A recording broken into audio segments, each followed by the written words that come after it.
தாவீதுக்கு பின் அவரது புதல்வன் சாலமோன் அரசராக திருப்பொழிவு செய்யப்பட்டார். தாவீது அரசரின் புதல்வர் அனைவரும் சாலமோன் அரசரின் அதிகாரத்திற்கு கட்டுப்பட்டனர்.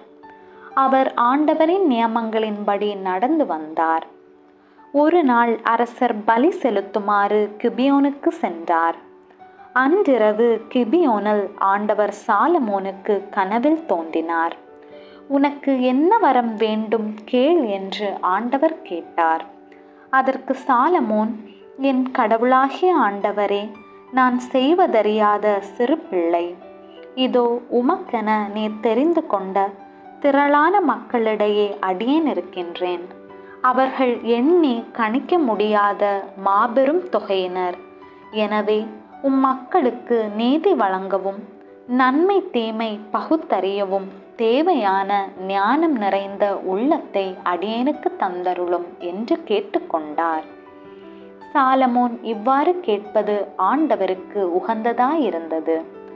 ஆண்டவர் அவரை நோக்கி, நீ நீடிய ஆயுளையோ செல்வத்தையோ கேட்கவில்லை, உன் எதிரிகளின் சாவையும் நீ விரும்பவில்லை.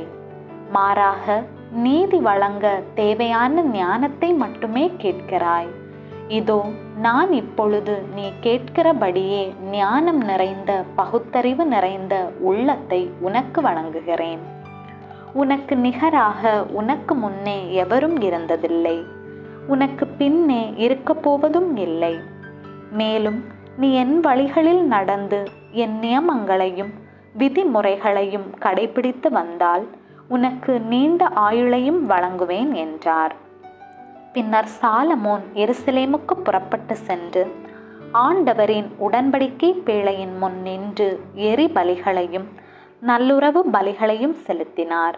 பின் தம் அலுவலர் அனைவருக்கும் பெரியதொரு விருந்து அளித்தார்.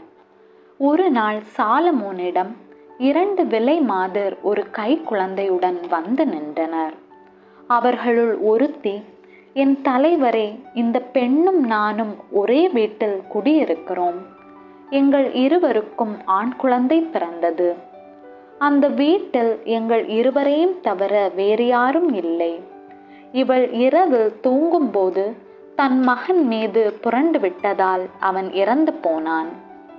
அவள் நள்ளிரவில் எழுந்து, நான் தூங்கிக் கொண்டிருக்கையில் என் அருகில் கிடந்த என் மகனை எடுத்துக்கொண்டு இறந்து போன அவள் மகனை என் அருகில் போட்டுவிட்டாள். விடியற் காலையில் பிள்ளைக்கு பால் கொடுக்க நான் எழுந்தபோது அது செத்து கிடந்தது. சற்று விடிந்த பின் பிள்ளையை நான் உற்று பார்த்தபோது அது நான் பெற்ற பிள்ளை அல்ல என்று கண்டேன் என்றாள். இதை கேட்ட மற்றவளோ, இல்லை, உயிரோடு இருப்பதே என் பிள்ளை, செத்து போனது உன் பிள்ளை என்றாள். முதல் பெண்ணோ, இல்லை, செத்து போனது உன் பிள்ளை, உயிரோடு இருக்கும் பிள்ளை என்னுடையது என்றாள். இவ்வாறு அரசன் முன் அவர்கள் வாதாடினர். அப்பொழுது அரசர் பணியாளர்களை அழைத்து ஒரு வாளை கொண்டு வாருங்கள் என்றார்.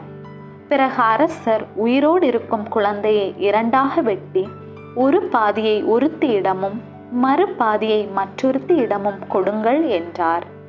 உடனே உயிரோடு இருந்த பிள்ளையின் தாய் தன் மகனுக்காக நெஞ்சம் பதறி அரசரிடம், வேண்டாம், அதை வெட்டி விடாதீர்கள், அதை அவளுக்கே கொடுத்து விடுங்கள் என்று வேண்டினாள். மற்றவளோ, அது எனக்கு வேண்டாம், அவளுக்கு கொடுக்கவும் வேண்டாம், இதை 2ஆக வெட்டுங்கள் என்றாள். உடனே அரசர், உயிரோடு இருக்கும் அந்த குழந்தையை கொல்ல வேண்டாம், முதல் பெண்ணிடமே அதை கொடுங்கள், அவள்தான் அதன் உண்மையான தாய் என்று கூறினாள். அரசர் அளித்த தீர்ப்பை பற்றி இஸ்ரேல் மக்கள் எல்லோரும் கேள்விப்பட்டனர். நீதியாய் தீர்ப்பு வழங்குவதற்கென கடவுள் அருளிய ஞானம் அவரிடம் உள்ளது என்று கண்டு அவருக்கு அஞ்சி நடந்தனர்.